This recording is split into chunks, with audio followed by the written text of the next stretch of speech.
Welcome to the Turning Stone Show, where we discuss topics of the human experience. We're here to offer conversation, ask questions, and explore. I'm David Marsh, and here with me, as always, is Jesse Farrell and Justin Mamon. Our topic today is Pride and Prejudice, in defense of human rights.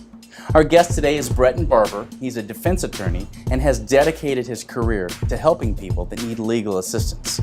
Recently, we had a chance to spend some time with him and hear his story.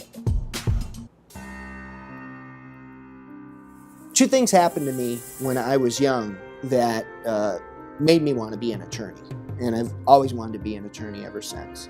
The first thing is that when I was 6 years old, I was diagnosed with Tourette's syndrome, as you can maybe see. The second thing is when I was 11 years old, I realized I was gay. That gave me what I think was a very unique perspective from a very young age.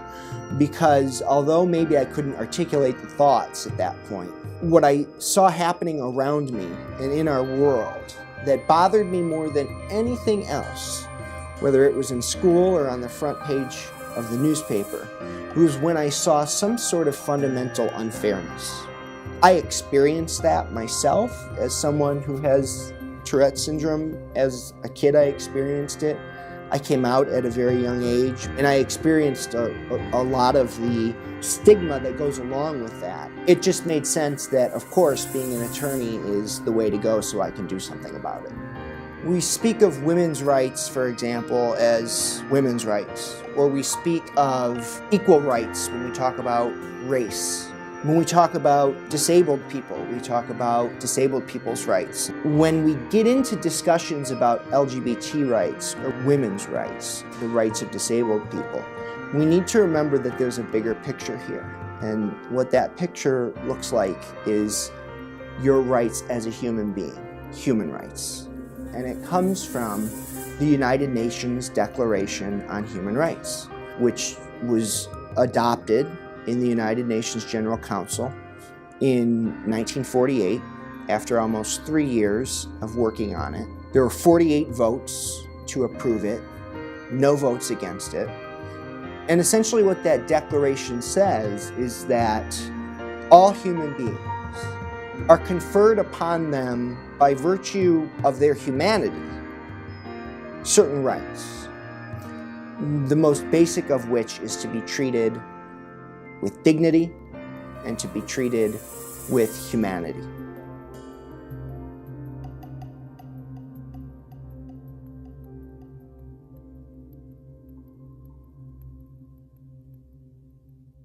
Bretton, from what I've thought about from your piece is that human rights is a relatively new concept, and sometimes we take it for granted that it's always been that way. You're always supposed to be respectful of other people's rights, but that hasn't always been the case. If we look back in human history, hundreds of years back, the lords and the peasant, the class system, slavery, those types of things. Talk about human rights. How has this come into human consciousness? It's something that really didn't come into the consciousness of the world until the aftermath of World War II and the atrocities that we saw occurring in Europe on such a massive scale. Prior to that, there had been some discussion of human rights in, for example, the abolitionist movements in the United States. Some philosophers had talked about it in theory in the 18th century, but really it's something that is new to the world, and more importantly, it's something that's still evolving. It's something that is still growing and still being understood and still developing in terms of the way it is being applied, whether it's legally or politically. It's still something that is relatively fresh. Even in the title of the show, Pride and Prejudice, there's things about human beings that we feel we have an entitlement, we have this ego that we need to satiate and fill. In other people, they may not be as important to us for whatever reason, but we have to look at the bigger picture. There's a connectivity, there's human rights. And what I loved about your piece is you take away the separation, you take away the women's rights, the GLBT right, the racial right, you say it's not about their individual segregations. It's about us as a whole. It's about human beings. I love that. How has that come into your consciousness? How have you worked through that with your personal story? The foundation is what's important when we're talking about what inevitably a human rights discussion leads to, which is where are human rights being violated. And that generally occurs in disenfranchised communities, impoverished communities, historical communities that have been historically discriminated against. And I think when we go there, we need to back up and look at the foundation, which is that bigger picture that I mentioned of human rights. In my own personal experience, I can speak to what it has been like experiencing the sting of being treated differently because I have Tourette syndrome. The obstacles I have faced. Fortunately, in 2016, it's so much less homophobic than it was even 10 years ago. Yeah, there's been a progression. Yeah. Oh yeah, it's been remarkable. But 10 years ago I was 19 years old, and I came out when I was 14, and that was a very different time.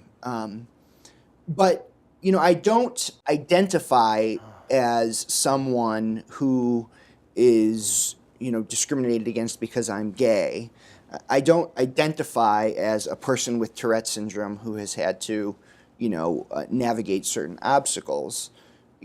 Ultimately I'm a human being. That's what we all share. When you first started talking about it, the first word that popped into my mind was identity.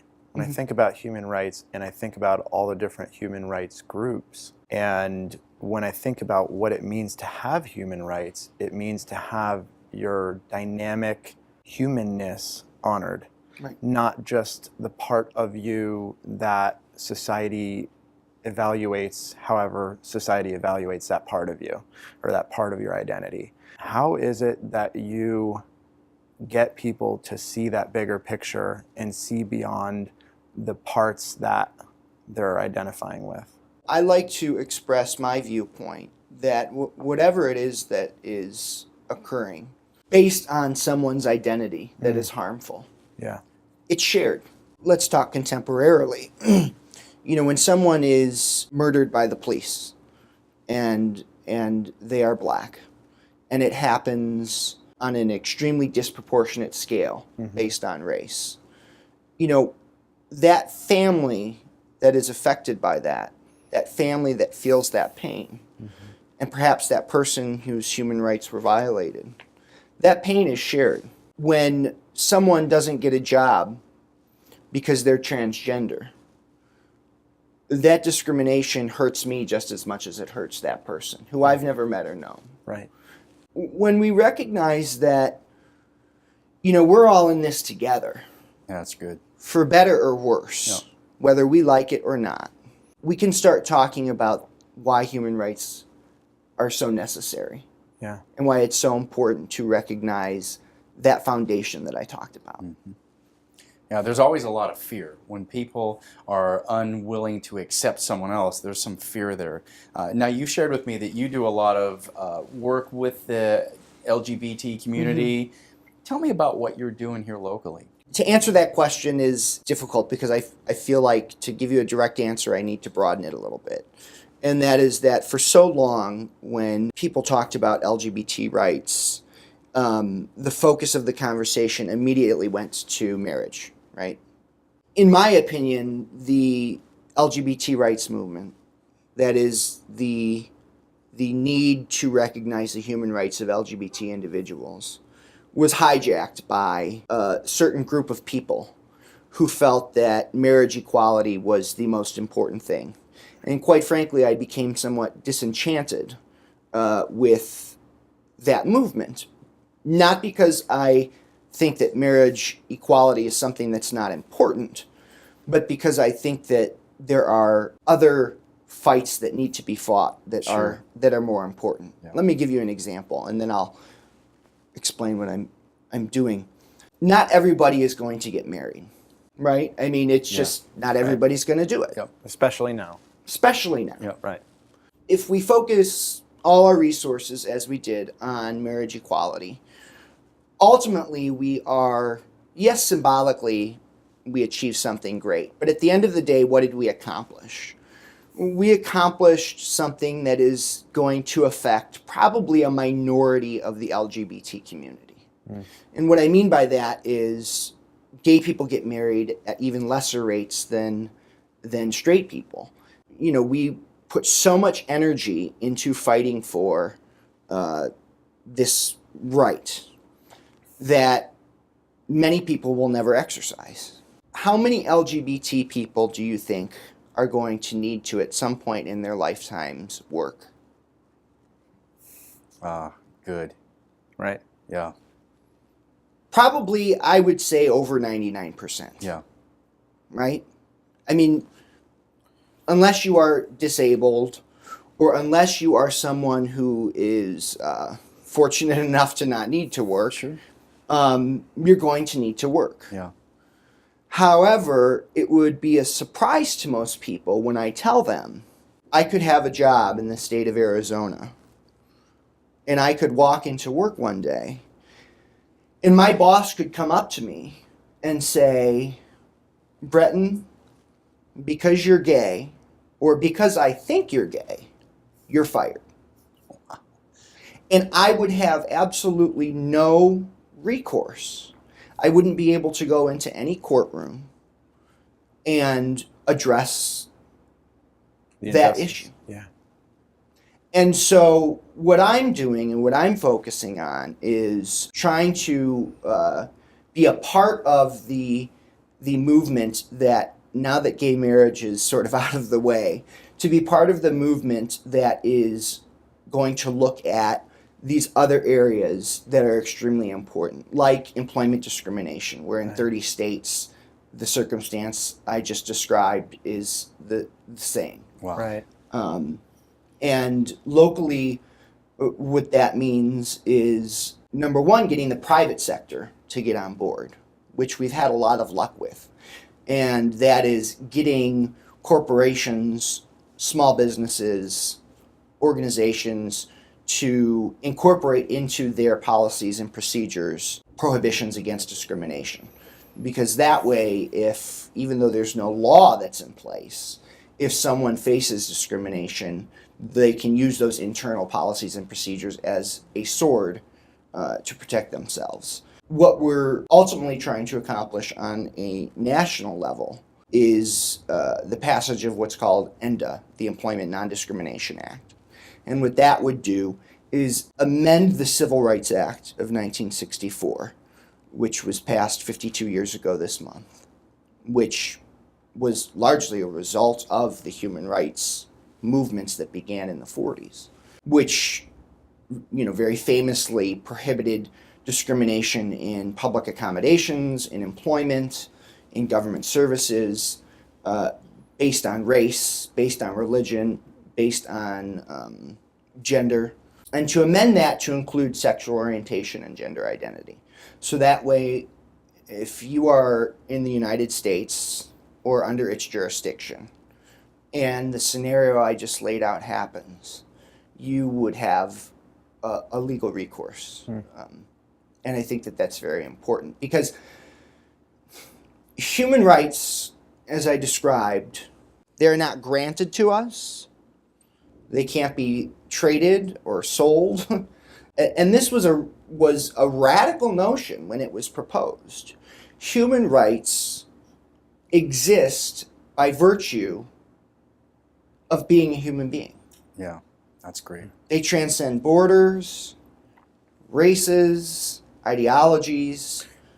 Although the Gay Marriage Act was passed and it overlooked certain other things that you're mentioning, I think the biggest thing that did was create awareness about it in the public consciousness. And the fact that it was passed, even if people don't take advantage of it from a practical standpoint, I think it also changed the cultural views There's the social, legal level, and then there's a cultural level and how we actually feel about it collectively. I think it did shift something culturally in terms of being more accepting as a society of that particular group, however you want to refer to it. So I think that's a positive. I like to put a positive thing on it. Sure. So I think that's Yeah. a positive aspect of it. I think even inside the gay community, it did both. For myself, being a gay man, I was not really that passionate about it one way or another because I don't see myself ever necessarily wanting to get married again. I was married to a woman. Why would I want to do that now with a man? Why would anybody want to do that? And at the same time, now where I'm at, evolved just more as a conscious, mindful human being, I notice questioning my own self about the archaic exercise and legality of marriage.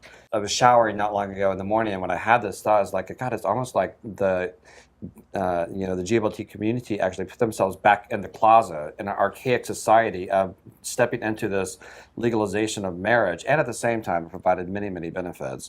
And what you're saying is that I also think that the other side to that is there was a softening, I think, a little bit that's starting to happen where there's an acceptance more across the board. It legitimizes. It's now the law, and there's only so much that I can do about it now. So, But don't you think that's part of evolution of consciousness, though? Yeah. People Right. are more aware, more awake. Yeah. In this trajectory, do you see consciousness moving forward? I mean, you're a criminal defense attorney. You deal with everything, whether it was possession of illegal substance or, it was some sort of discrimination. I actually wanted to add to that along the lines of the possession. So I worked in multifamily housing for a decade, and obviously there's I think it was 7 protected classes or 8 In housing, Yeah, 7, right? So I'm aware that individuals with felony records are now being considered as a protected class, or at least on the verge of being considered a protected class in housing. So many acts fall under the category of a felony. So you literally cannot have your most basic need met. You talk about human rights, right to get housing, because you smoke pot. I mean, how crazy is that? Obviously, there's different levels of crimes, and so if you manage or own an apartment community or private housing and you're renting that out, then you don't want a serial killer living there or a pedophile living there, and you want that restriction. But I thought that was so cool that that's being added as a protected class, because I've had to decline so many applicants for having any kind of criminal background. I'll answer your questions in turn.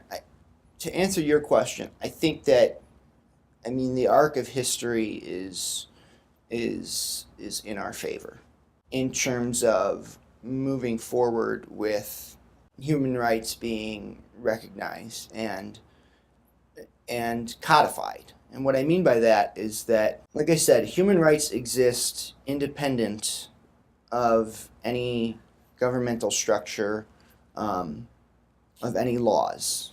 They are endowed to us by virtue of our humanity.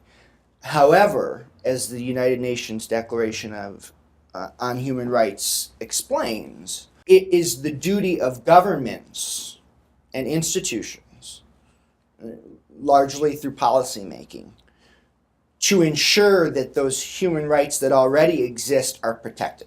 That is something that takes time.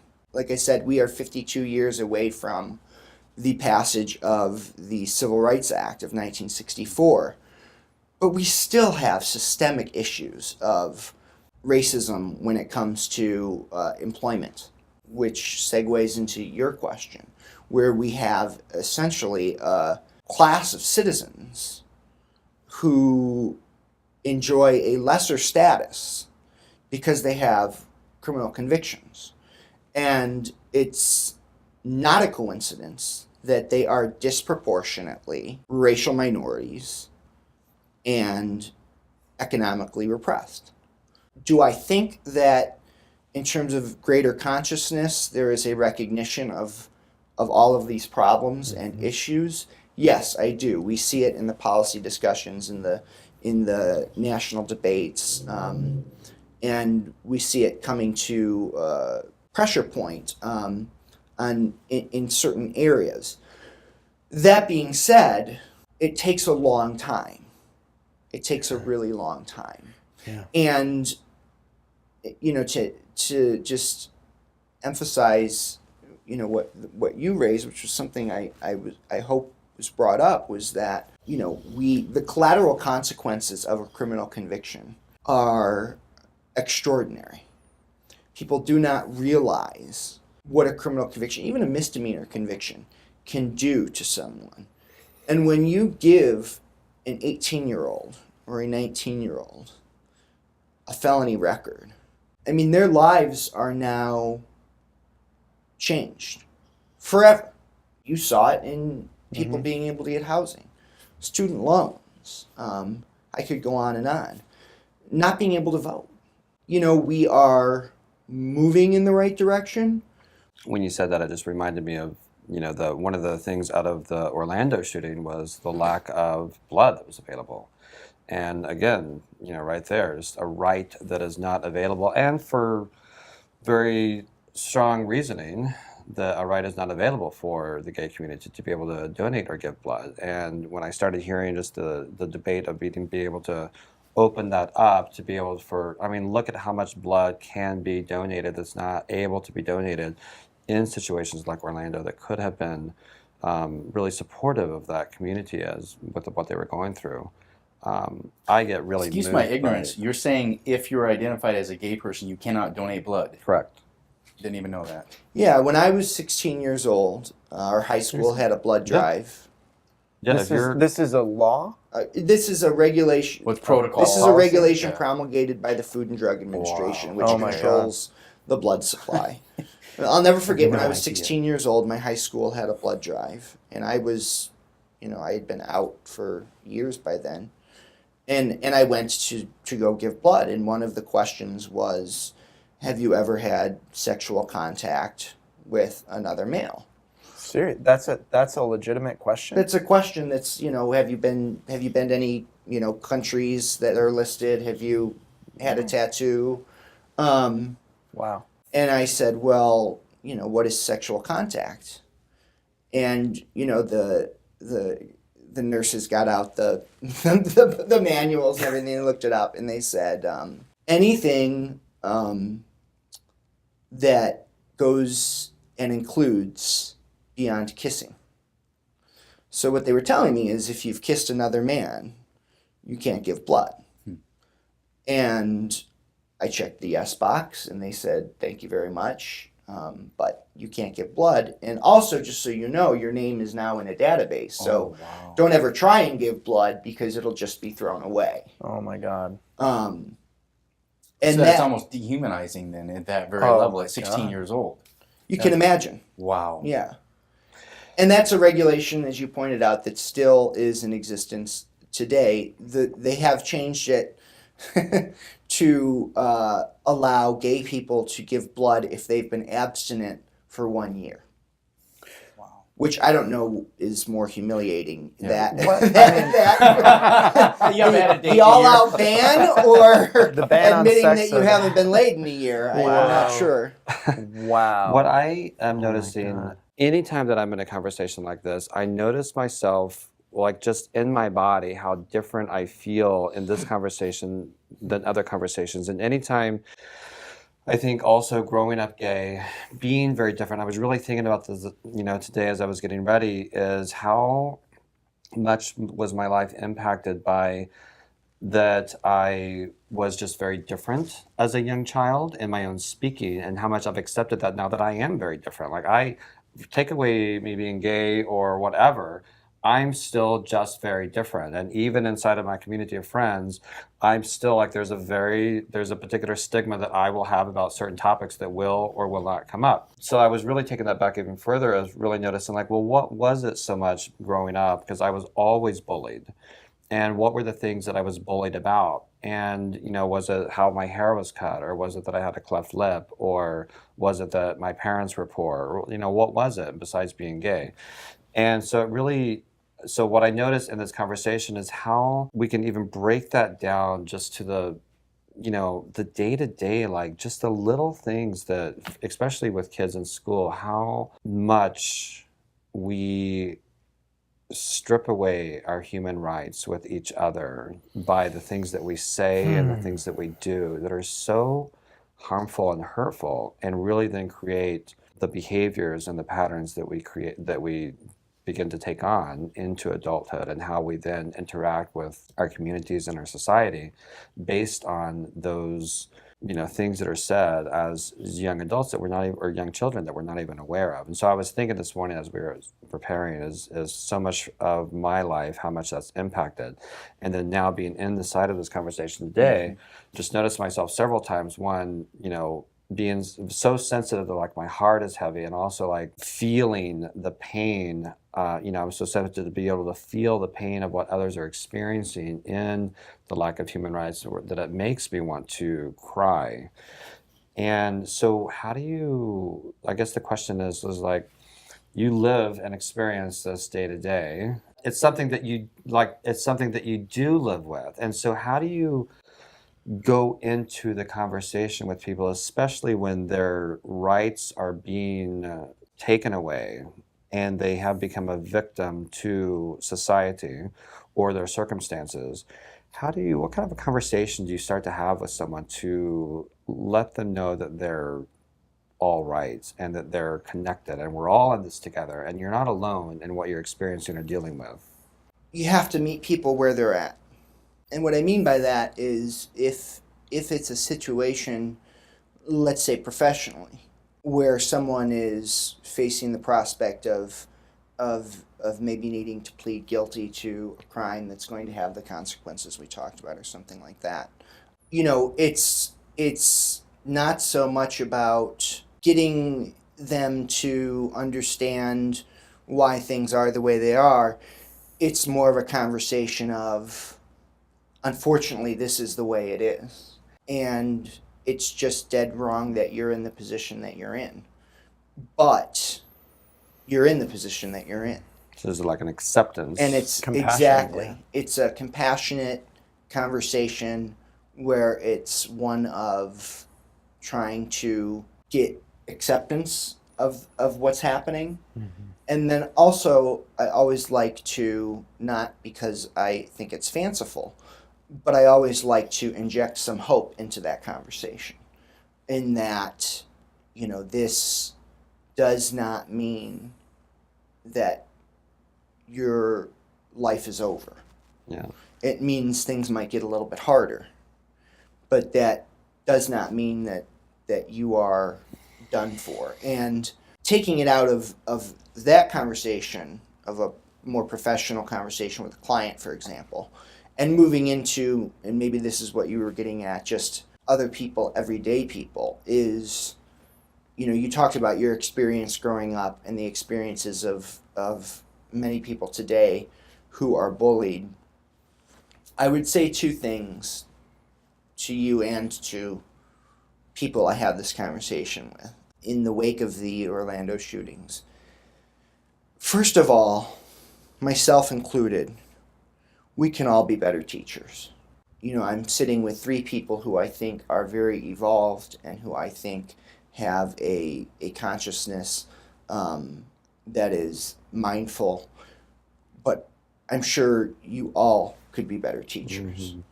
Secondly, the man who went into that nightclub and murdered those people, he wasn't born hating people because they were gay. Yeah. Kids aren't born disliking other kids because they are different from them. They aren't born that way. We did a show about beliefs. It was one of our first shows, and it was where do beliefs come from? And we could unanimously agree that when you're born, you don't have beliefs. There's a sociological way to look at this. There's a legal way to look at this. And from a sociological point of view, it's not that people hate each other's differences, but we notice differences. So then what do those differences mean to us And that's the real question, because I think what happens is I notice when I'm a young child, I'll notice a difference, and then I'll automatically assign a meaning to that based on either the feedback I'm getting from my culture, my family, and so forth. And what's nice about the legal aspect of it is that you're taking this whole different paradigm and you're formalizing it rather than it just being like up in the air for discussion. You're saying, no, these are rights that need to be protected. It's not optional for you to respect human rights. Right. Yeah, it's beautiful. The other thing that I really wanted to talk about that you mentioned, or that we've kind of talked about, and I bring it up a lot, is the time that we're in and the awareness and the mindfulness of the connection, the human connection that we have, and the conversations that we're having now that are different than the conversations we were even having 10 years ago, or 15 years ago, or 50 years ago. And the evolving or the evolution of those conversations. And for me, then when I break it down to that human connection, and even in this moment right here, is that we are in this conversation, the four of us together, we've created and manifested the four of us having this conversation in this period, in this moment of time. And so I think where that conversation comes up for me is I was having the conversation earlier this week with a transformational speaker, and we were talking about just that, like the responsibility of, I've created this event in my life that's caused this kind of suffering and pain, and I can be responsible for that from a human level, and how my impact of, in a global way, how I've impacted that. And so then I for myself, then it comes back down to how can I, in my own individual way, like what you were just talking about, how can we all be better teachers? And what does that look like for each of us when we can really go into our workplace and into our relationships and into then making a bigger difference, like what you do in the legal community with so many different conversations of rights that are out there, but it really boils down to one thing: human rights. And that's where I get so moved by that, because it's not about GLBTQ rights, it's not about racial rights. It's not about any of those things. It really, truly, and that was what was so moving about your clip, was it really is truly is about our rights as a human being. I spent so much of my life being, and I still do for that matter, being upset with the systemic issues that we could rattle off. Mm-hmm. And also feeling entirely powerless to do anything about it whatsoever. I'm about to turn 30, and I would say over the last 5 years, I've developed a belief. The only way we're going to have a recognition of human rights in any meaningful way, the only way that we're going to stop mass violence from occurring, the only way we're going to stop kids from bullying each other, the only way we're going to stop these acts of human beings against other human beings is by starting with treating the people that you come across as an individual on a daily basis with kindness and respect, whether it's your loved ones or your coworkers or your subordinates or the stranger who's checking you out at the grocery store. Yeah. The only way we're going to get to where we need to get to is if we all start being a little bit nicer to one another. If we treated each other like we were all connected, we were all part of the same collective being. Mm-hmm. If you and I were part of the same thing, I wouldn't want to hurt you, because it would ultimately hurt me. Right. And that's where we need to go. Right. And I was also thinking too, even this morning, was, had I known the last time that I saw my brother, that would be the last time I saw my brother, what differently would I have done? Sure. And if we could start to really look at everyone that's in our lives like that, like how differently would I treat people in my life if this were the last time I saw them? How differently would people that had gone to the club that night at Orlando, how differently would they have been with each other? Mm-hmm. And so we take away like this, that there's this foreverness about us that's not there. And how do we teach young children now and teenagers that are so disconnected from being connected with humans because there's so much social media interaction. How do we teach them that life is not forever? And enjoy these moments of connection that you have with it. And how would you interact with other human beings and connect with them? And that's like that right there is just a human right. Like, how do you connect? Just connect with each other. There's always been a lack of a sense of finitude to one's own life. Yeah. Right. It's. I heard a Buddhist teacher explain it once like this: we know everyone's gonna die, right? I know you're gonna die. I know I'm gonna die, but it's never gonna happen. That's Right? good. It's brilliant. Yeah. But it's just not. It's just not. It's not. And how do we? How I think you raised a great question, and that is how do we? These are questions that I've struggled with all my life, that I'm sure you have as well. The big questions of how do we deal with our fears? How do we deal with our desires? Right. How do we deal with meaning? And how do we deal with the fact that we are both living and dying at the same time? Yeah. Every moment. That's the big question. And we're all in a sense leveraging for power.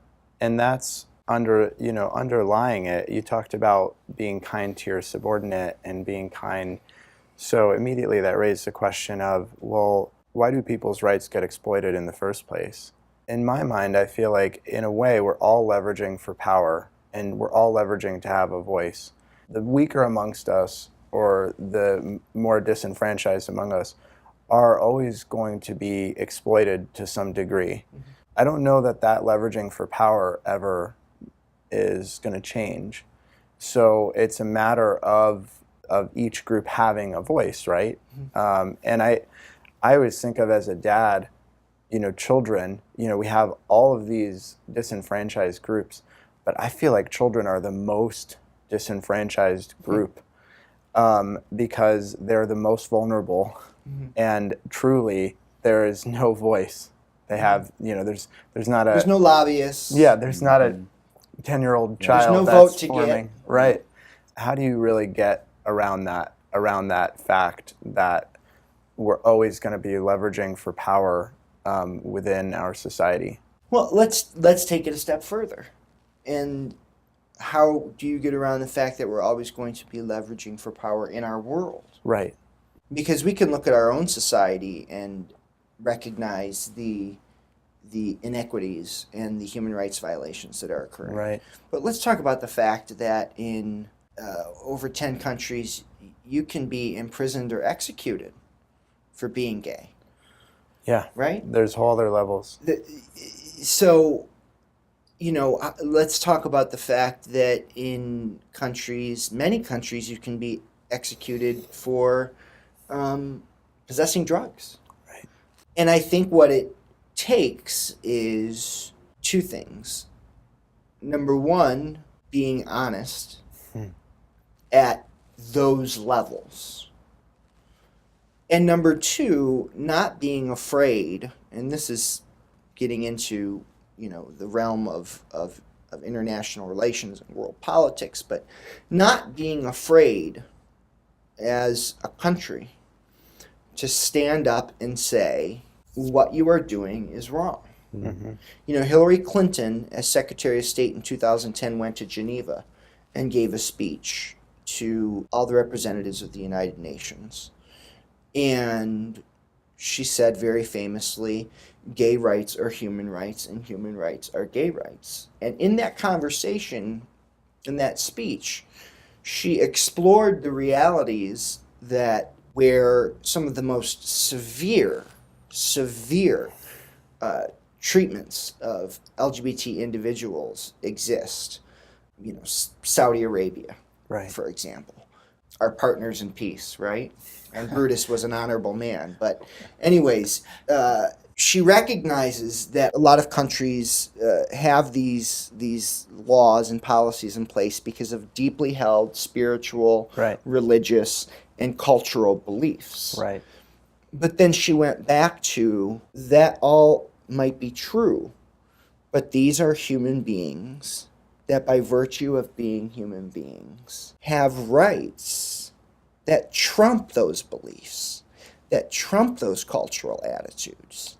And it takes a willingness to leverage our own power on the international scale Right. to stand up and say, we don't have a problem with Islam, just to use one example. Yeah. We don't have a problem with people worshiping the Islamic faith.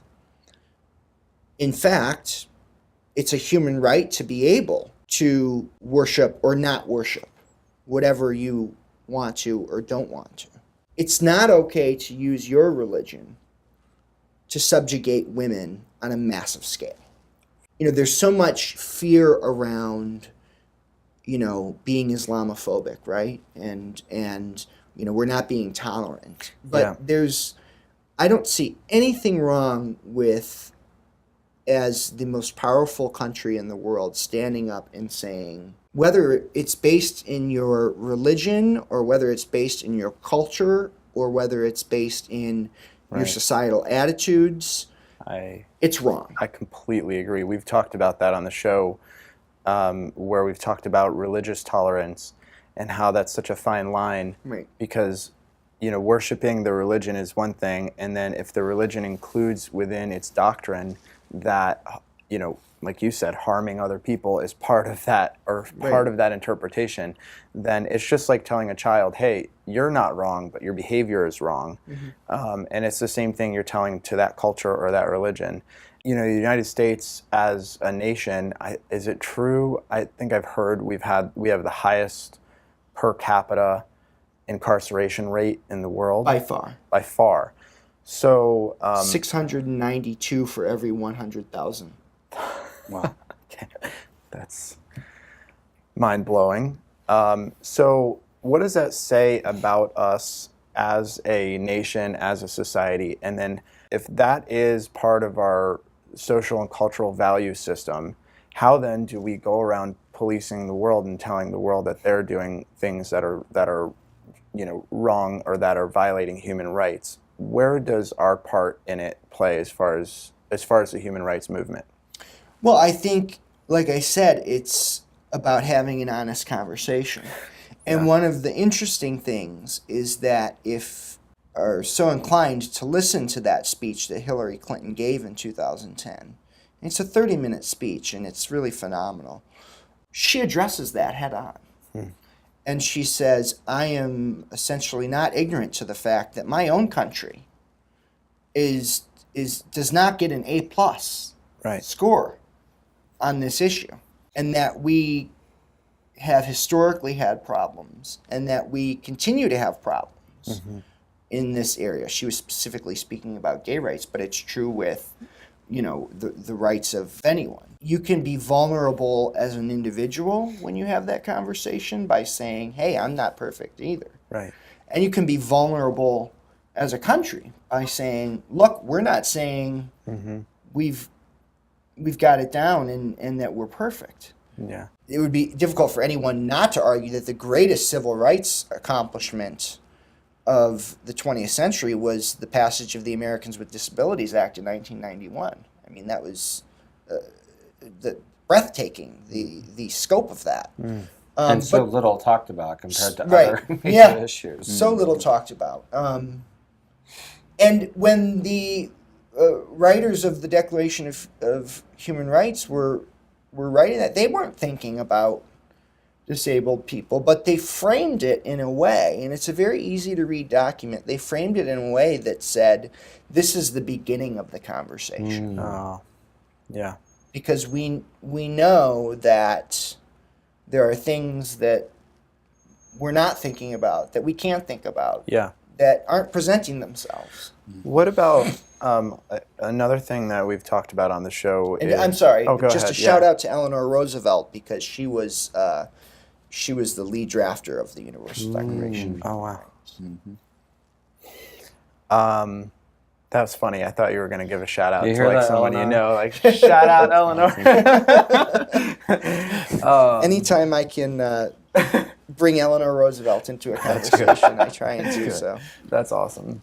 So how do you address disenfranchised groups without creating a victim consciousness around it? Like how do we address it without painting it in that way where they're deemed powerless?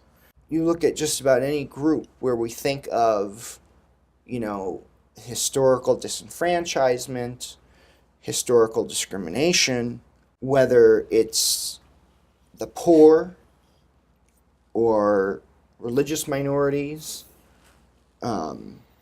transgender people, gay people, racial minorities. Let's look at the last 100 years. Mm-hmm.